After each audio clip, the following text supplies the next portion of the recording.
tu le nei fiafi ai fa la longo ma tu la fa nau Malau ia tu e mai la fa uma mana lungo la me fenga wenga. Mau le fa longo la fa nau le nei fiafi. Se upo la fa peona e te talai ai le tu la mātou te mai. Ia avea leo se fatu de lei e pa ui o mātou loto wa uma o na tāpina ina ma wha malulu ina. Ne ia mātou te lia la upu le tua. Ne ia tupu maola la upu i o mātou o langa. Ma ai ei fua le lei e i ai oe la mātou o tua. O te tālo nā le ne ia fiafi. E wala tu lo suafa Yesu Keriso. And everybody says, tai la tata wala la mai lalo ia le tua ia tata la fatu nei afia fi sofa manu malo Yesu Keriso le ngata tata e kali se pele se wo wa sia tata malu ile nei afia a fa pe fo ina tata paanga o fa fonga mal tata live ia fa mani tele le tua le fa longo le nei afia ole telo mo li mau fa taiele le nei aso io la nganga funa nei fiafi mata mo fie tato sauninga mai lavo le tai au i le awa ina le upu se o lo na lau ngaina e meisa tato tapo inga i le atua ka pena fula se la mona nei fiafi te le se fe au au mai e le atua mo i tato ai au tapo fai fula nei fiafi na i atu mau i pea le fe au pea na iei le nei aso ai fa lungo le tai au o ina le mene o le roto e le ngata o le loto e fa o le oli o le loto le mea te tauna mato i sili o na leo le wina a fa meo le loto na e tauna suia amene ia ar saula i o le fe au le au uli o le tai au ia o tau tala i le ia te oe maa o le tangata ina ia tu mau tele meo lo mana o le tua so soani mai ia te i tātou ai ono tātou te le tutu mau i le tua. Amene. Iona Iese taso manato la matai au. Manao le tua tau. Ia telo tino tātou lava ia tātou te whememe ia i solo. Amene. Na ngalo le i o le tua le manao tau le tau moe ma. Ia, o le nei lafiaf. Ia la tātou walu ia tamoloto. Amene. Ia, se fe au fi wa e fa lomo mo ai. Au te lo le nei fi afi ono le upu pe no tato muli mawina ile pe we fa pe sumba lua. No le upu e ola. Le upu e motoanga lu e fo. Amene. Sili lo na mai pe lu me fa tau mai ona i tu mai vai o lava le vai se no le loto ma le nganga o ngau ngā tino ma ano ihi. E o i ele malo si anga lupu lea. E o i manatu mo filifilingo le loto. E o i ele malo si anga lupu lea. So nei lafiaf. Ia. Whaio ia te uela o tusipa ia, so ea nei whaatasi maa o le tusi na o whataoto. Whataoto nā tolu, ia alona whai upu fona nā e 5 miliona. Whataoto lona mtaa ko tolu, ia whai upu nā e 5 miliona. La mau esa wha malosi pa so e wha manatu ia te oe maa o le nei e fiafi. Whataoto e tolu, alona whai upu e 5 miliona. Au maua lo tusi alanga mai ia le atua. Ia la tātou whaitau whaatasi ai, whaitau manino, whaitau leo tele, ia. Ia e whātua tua, ia Iova malo loto a toa, ai aua le whālango lango i lo lava ata mai. Ia e manatua o ia i o wala uma, o na whātonuina ai lea e ia lava o wala. Amen. Se tasi fo io tusi sa tau loto e teime o tātou loto tamaiti, ia ma nei e tele nei mau, au nei ngalo whanau nei mau. Trust in the Lord with all thine heart, and lean not unto thine own understanding. In all thy ways acknowledge him, and he shall direct thy paths. Vaya mun mule fia fa mawhaina le nei a fiafi. O na whaatongtong wina ai le e ia lava o wala. Whaatongtong ea, ele atu o wala. And he shall direct thy paths. Olisi whapetania, and he shall straighten your paths. Wala tangata e pio telo temi. Mo mia whasau sa. Mena len tato muli mau tato whale tong. o vai ngana lo langa e piu piu ai amen a fa mai o le tua e manao le tua e fa to mo tato wala so e ui alana tato sava vale ste me piu tato sava vale e ui alana tato fa longo so le tua manao e fa sa tato wala ma te lo temi tamu fa ia tato poto mo tato i lo ma tato loto tato te tamu fa ia fa to mo tato wala e piu o te lo temi amen ale fa mai le tu spaia fa mai fia fa to mo tonu e le tua tato wala nai fa longo le tai au le loto tala no fa ia au le menelo noto le loto wala na nota ino le tua ina ia fisuia ina feliua ina o tato loto sau fo la unga le tai au mana le tua tau wino tato tawa e pese i o tato wa e ngalo ia tu e o leo ia le tua na tau wino tato tawa pena fa mai tala mose be still amene yo to fifi le mu yo to va ai wala ko pito na to vai ko kere ko va ai la lunga tala mose e hao ia te tato fifi le mu i te me o mai e te so ingo tato langa mfafi tau fifi le mu ea e tu ina tu na te tau wino tato tawa o le loto e tere na fe mu wai ona langona te lo taimi ale mena le fia fa o tu e tau tarama le nei fiafi o le fina ngalo le tua nei e fa tonton wino tato wala e kale sia o le fina ngalo le tua mana e fa tonton wala Fasa o sao wala. Amen. O sirira. A fai o le fila ngalo na le tuone e fa tontonu fasa o sao ala o tatou kiwisia. O le ala le mete tau tatou faya. Le mo tau tatou faya. E te tau na tatou tatou wina le atua mo tatou loto atua. Amen. Tau ala mene o le loto. A manao ne e fa tontonu wina le atua o tatou wala. O wala ma o wala. Le memo mo tau tatou faya. Tali tonu wina le atua mo tatou loto atoa. Ma ye fa tua ya yova ma loto atoa. Trust in the Lord with all thine heart. O le atoa na sau nalo tau tala le loto. E tau tonu wina o tatou loto atoa le atua. E le no se mai mo loto tau tonu wina le atua. Amen. E no sina afa loto le mana o le tu mai le tu lo loto atoa e te tau na tau wina hau a mai lo loto le nei afia o e tau wina le atu ma lo loto atoa na te mawhaia una fo ia o whawhitau na te mawhaia na wha malo lo le mai ngai te mai e o e tau wina ma lo loto atoa awe sau pate via le atu le nei afia Tau ino lo tatu ino le atua malo loto ato. Langa tere tuso tuspaia piona mai fa longo ia na le lata au. Le tuso le fata auto na fa lo sumatolo mai silio no le wino lo loto. Ile le wino me uma. Ai sea mai tupu mai ile amio mai le loto. Amen. Awa tupu mai ile amio for out of the heart are the issues of life. Matau polo langa. Sau mai le loto lo na wingo matau polo lei Maleleana e mapuna uma mea le loto. Amene. Mo fo amana lo fa mai tu spa ia silia una le wina le loto lea. Na le wino mea uma lo wola.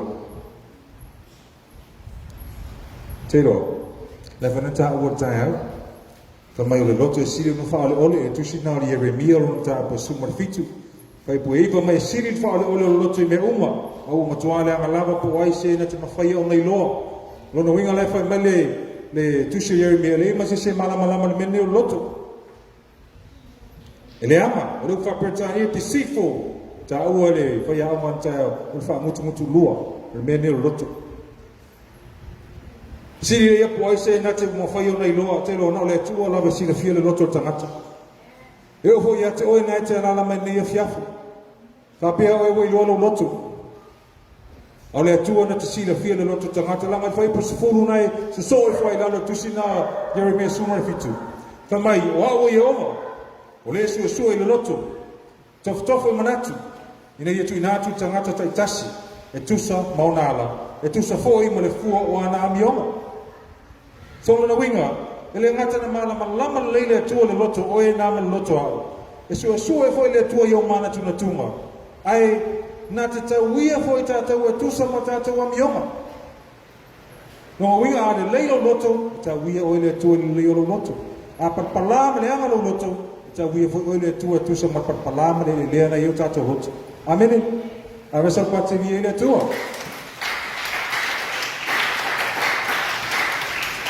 So church, family and friends, God wants to direct you in the right path. In order for him to do that, we have to first trust him with all our hearts. Taristonu ile tua, mo tātou roto atoa, awal masar salu. Ute le tua tau whamanatu ia te oile le ango le mene le masar salu. Amene e le fia ile tua. So, lisi mea te tau on tātou whaia. Kia whai tātou te manao na ia whātou tonu wina ile tua o tātou walau. Male manatu e lua, aua le whaalango i le ulawa tamai. Amene. Ta ua se tasio whailaunga wa mai le upu le ata mai e lua mena sa uton o le ata mai. O a whamtalaina o le ata mai o mea na o wina i oe. Wina o le upu le ata mai. A le wha mai tuspa i e la fiafi nei. Aua tātou te whaalango i le tātou wata mai. O le upa pretanial understanding. O le winga o le whaalango nasa na means to rest for support on or against something. Winga e whaalango i le wata mai. O ia o tu atoa le mamafolo o langa i le poto au ina. Po mea wei loa. Amene. Te roa, i le manao le atua na ia tātou whaalangolango lo tātou poto lo tātou i loa.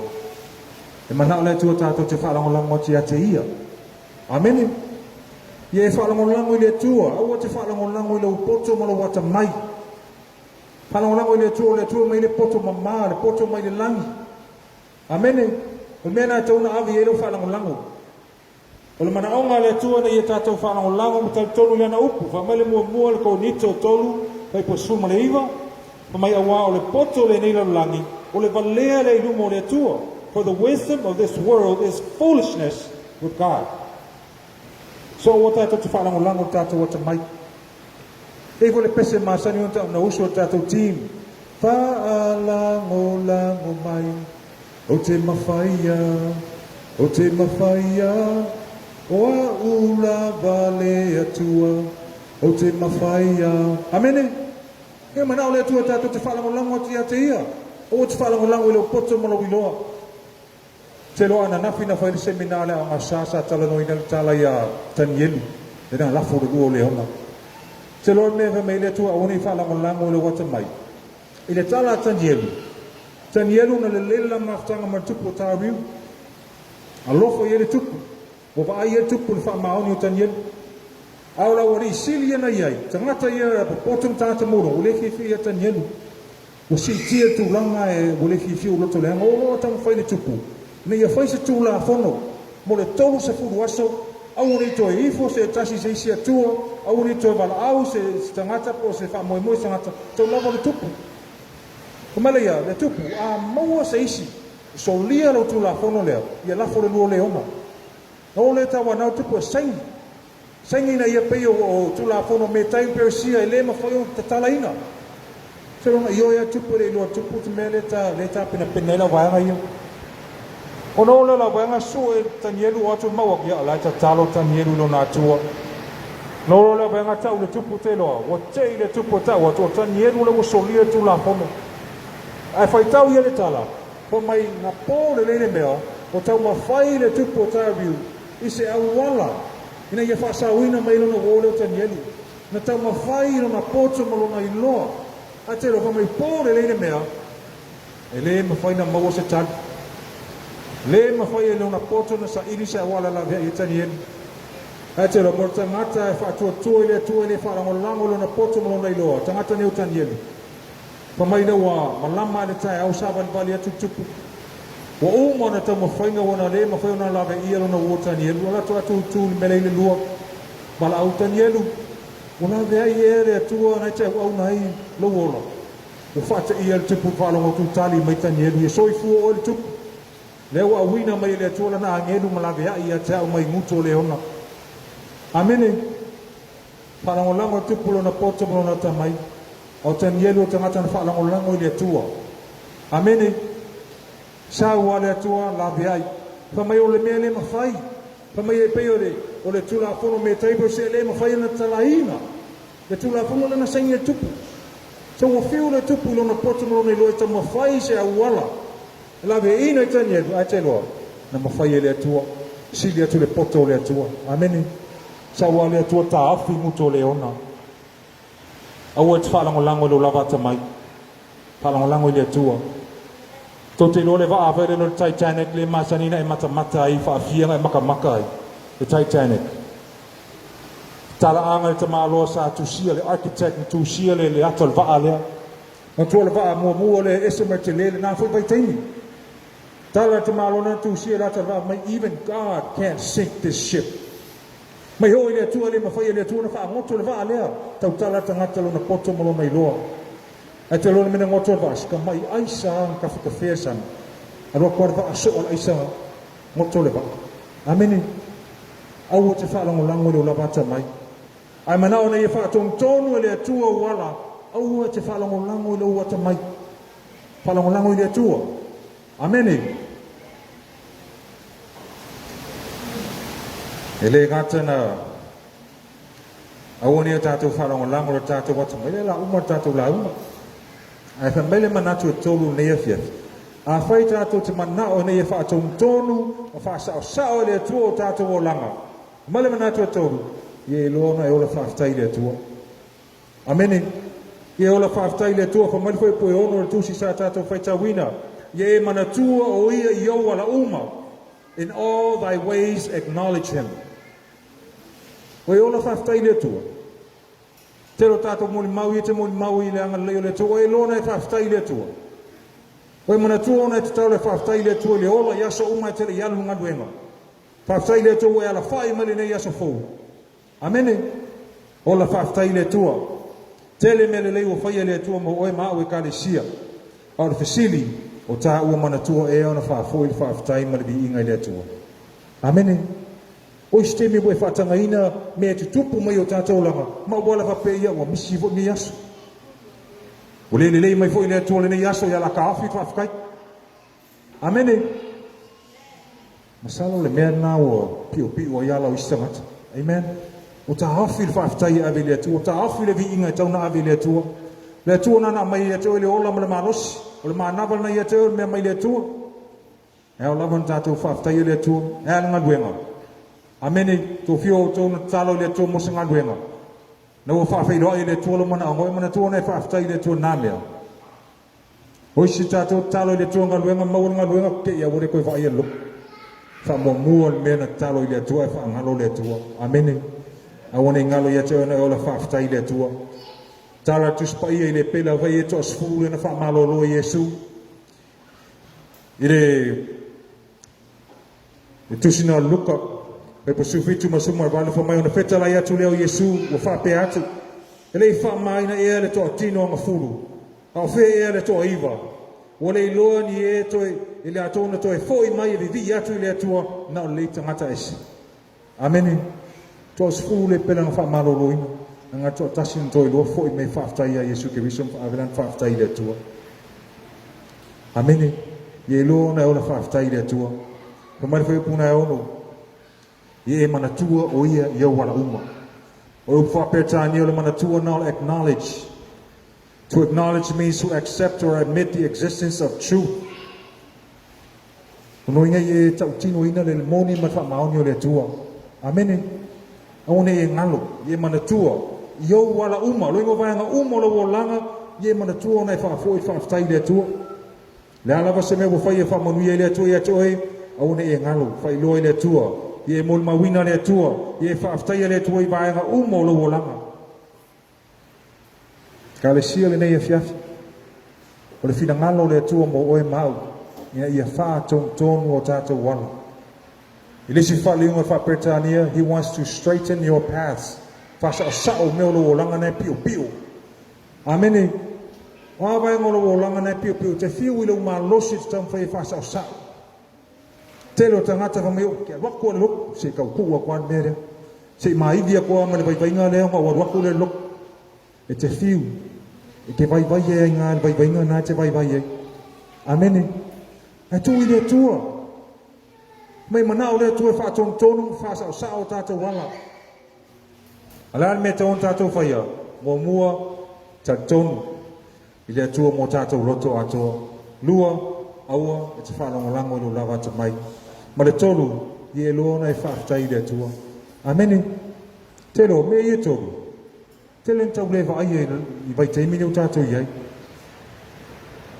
te len tau le va ai ta ton wino le tu mo tata roto ato tele na va aia le whaango lango tangata le poto marilo le na loa matana vai o tele fu tangata le loa o la whaftai le tua amen o tele loa o e lala me le neia fiafi o mai moa mai fu inisi dunga tatou life e me whai on tatou i o ina le fiafi nei there's so much problems in the world tua i tele mo le whawhita hauri la langi nei amen tele me fa le tonu yo tu lai mai il la lange mese tatou Cristiano tele foi mewa o puie fe au man nga le tu tele Cristiano pa u tele Cristiano vai or sile ne ya fiafi could it be ona o tatou le fa ko tu ina le tu mo tatou roto ato could it be o tele am tatou fa la lango tatou poto mo tatou ilo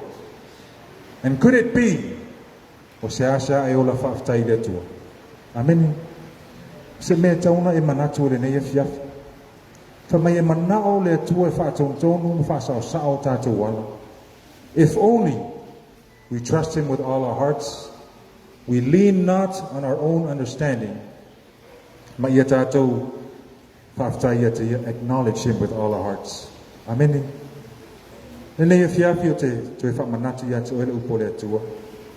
Fa ai ai oi o mai lo ainga o mai tono ngaruenga o mai meu lo e fai o man wia meu ma a fai lo fa le tono tele meu fa le tono mana ye toi va ai tasi le upo le tole ne fiafi la ngol fina ngalo na le tua e mana fa tono tono ma fa sa la ngol ma Cristiano ai au ya toi ma Cristiano ona ta tono ina le tua mo tato loto le pe ona tala no ina le ne yaso le wo le aso le loto la vale lo la via ta tonu le tu mo ta tu loto ato o te fa ma wulu le poto na wo ya te o fa lango le tu na ye mana tu o ye ya wala una amen la ta tu la ile ne ye fia kalesia ma fa ye fa pena a fa yo lo tele fa fita o lo ye mana ye fo ye te ma fa le upu ne ye fia le fina ngalo le tua na ia taita ina mo whaasau sa uina o tātou wala.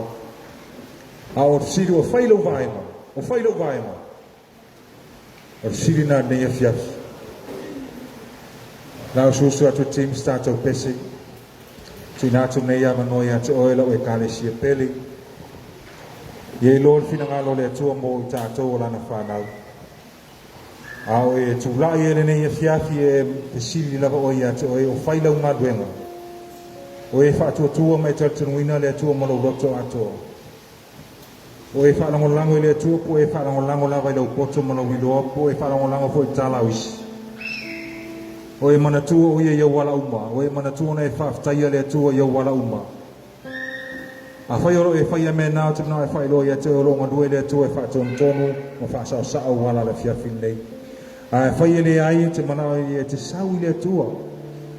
O le whaau le nei o le whaau mo oe maa o le nei e fiafi. A whai o lo iei mea o e tau wha le tonu e le upo le atua sau. E le uita le atua i atua e manao le atua nei e wheso soani i lo o langa. Manao le atua na te whaatonu tonu i lo wala na whaasao sao i lo wala. Ai paula me tau nei whai e sau i ata ia mano roto atua le fiafi le nei. Ti mustato pese le nei e fiafi. Tui nātu le abanoa i atua o le nawa e whaalonga le upo le atua. Ai mo mia te talo sau ia te ia la fiafi nei. Lo iai o ia le mea nei. Thank you, Jesus.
inga ya te o te sau le tua manua maua le avanoa oana lela sa faitau i lunga le Facebook ua maliu se tasi o wō pēle lava ia tia o le nei uso se sa matawa aonga whaatasi le high school sa matawa aonga whaatasi fuile i whafo i Arizona ia umana aonga to e fo i meto tero i matawa sa nofo lava le uso le o ma whainga ruenga ai ma whairona ainga manuia ngā ruenga le uso sa pena ia ma whaia se foundation e ta ua le Asa Moan Foundation i oi Arizona ia ma ngā lui ei tono community whesoasoani i tangata Samoa ma tangata Pacifico lo iei tono o Arizona tele ngā ruenga le leina whaia le uso aona nei a tai au ina wa umatu sau ninga o te ai atu Facebook ua whai mai wha mai senga au vai atu alo ta ua le ngoa si uso leo e le iloa e si uso leo o ana le la e umalonga soifua ai o le avanoa pe ona iei le nei avanoa le nei afiafi ina ia e sau te lua wha le lei malo atua whaftai au ia le nei uso temi uma e matatala noa i lunga le Facebook wha asoa mai tala noa mai lava le leo le atua wha marosi mai fo ia te au le ngā luenga lo mai ai tusi atu fo iai wha marosi a te ia tele o asai e pu e mai ana video solo asiasi e kalesia e alu wha masani uma lava i whaiwhi au e kalesia sa moro i lunga o i Arizona o i loa fai o i tele tangata tele o na ngā luenga le leo lo whaia mo alo ma whanau sa moa meise o isi atu nuwa le Pacifico lo i lunga i o alo so ani ele nei uso ma nisi feo lo lato ngā lue whatasi ai nei tai le tai au ana le raia whanau noa lava loto whanau noa ona e whamai tuspaia e ia te mita atu te whanau noa e ono e whanau ia tuspaia te ngata whanau noa e whamafana whanai nei le tua ale nganga whaftai na o mai etea ono o uloa o le nei uso se uso e hava mo sustai le tua so nei whala fiafi pe ona whaia tātou wala au tā ua i o tātou roto i le tua mai manao le tua whātou tono o tātou wala au whai le wala au i o lewa noa le tātou te o mai e wā tātou te le loa le isi 5 minute i lumat amene tātou te le mai loa salo lo wa fiafi le nei masalo se uso leo ana le la masalo se so tātou o nei loa so it's good to prepare tā pena i te mi uma yo me le wala au le tua o tātou wo sa oni mi tā pena tātou te whelo ai mo tātou wali whaftai a te nātou mai le wala au le tua le nei e fiafi te fia sau nisi talo mo tātou le tua lo mātou ta mā whaftai tele lau upu le nei e fiafi lo lava fina ngalo mo i mātou o la whanau nei e whātou tonu ma whasa o sao i o mātou o lama o a me o pio ai o mātou nei o langa le tua lau fina ngalo nei e whasa o sao ina a wai te lofa wha maoni a te mātou e te le fina ngalo foi le tua nei e whano se tasio i mātou na ala foi le nei a wina mai Jesu Keriso lo walo e pele i a te oi e ono lo lofa le lalolangi nei e te wina mai o ia le tua whaftai le lofa i nā tele whaftai le awa noa mātou maua le nei o mātou se e ai maa o maali e pe o upo le atunu sa o loto e o le tua ave ma polonga o le angasala ave ma whanau o ata li ma fafine ta ua mi o tonuina i au luma le atua lo mātou tamai lo fina ngaro lea ne ia whasa o sao whaton tonu i o mātou o langa le atua i ngā lue atu i a te nātou o mai lau wala au le ne ia fiafi ia mau e mātou le loto e whātua tua i a te oe le loto a toa le atua mātou te tatonuina i oe me umalava tatonuina i lau upu au fora langa le atua mo i mātou au ne iei se māsau salo le atua lo mātou te mai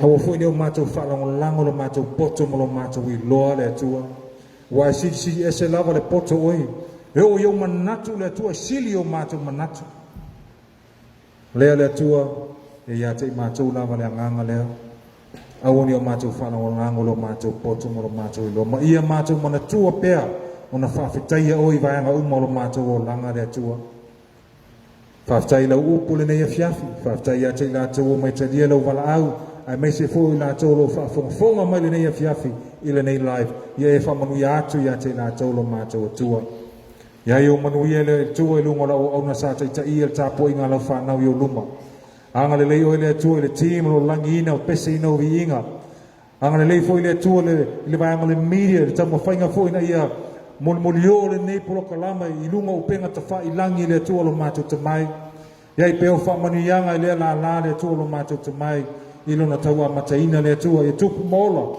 ma ia maulunga i pelo lava viinga anga le lei oe mai fa manuia il vasenga o ao mati a kono le tua o ofisa o la lata i tasi le tua te mau te talo i lau fiu ye e musuina o ofisa ma la lata i tasi o lau e kalesia au ta pena i lau e kalesia mo ngā luenga le tua vai e pelo ngā luenga nganga pa i e musuina o lata o loto ina ia lata whaatanga ina o e te whaatong tonu ia te lata whaatanga ina o ina i e fawai whaatumu ina i lata i manatu le lei awale atina ino la lalo na tau ngā rurue ai. Wha manatu ia te lātou nei au neo lātou wha pala i mea lofa ma tō whinga ue tu ina ia te lātou a ia lātou tū lai mai le tua lo mātou ta mai.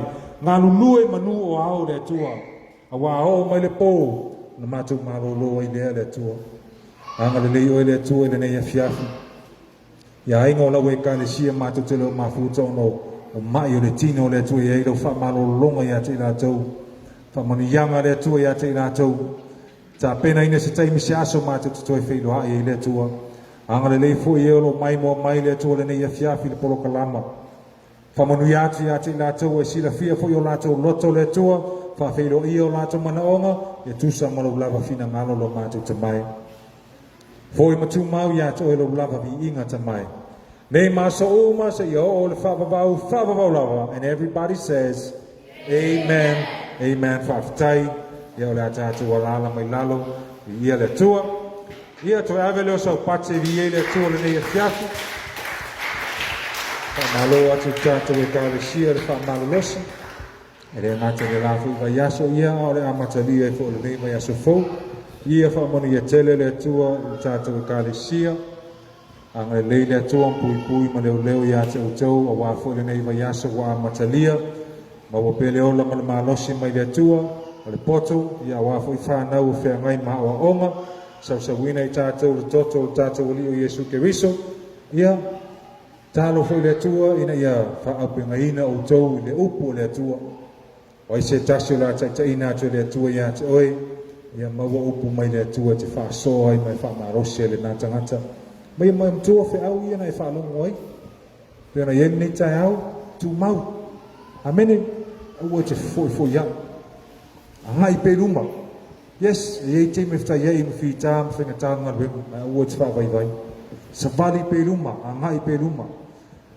Le tu mausa i o le ngata anga poli unga, ka mai tu spa ia mai Yesu, whaola ina lea. Whamoni a tele lea tua tātou, a inga i kāre sia le nea fiafi. O nea wanoa, ia nātu i nātu Lord tātou whailau tusi, mo tātou wholanga, ma whātou ua tātou sauninga.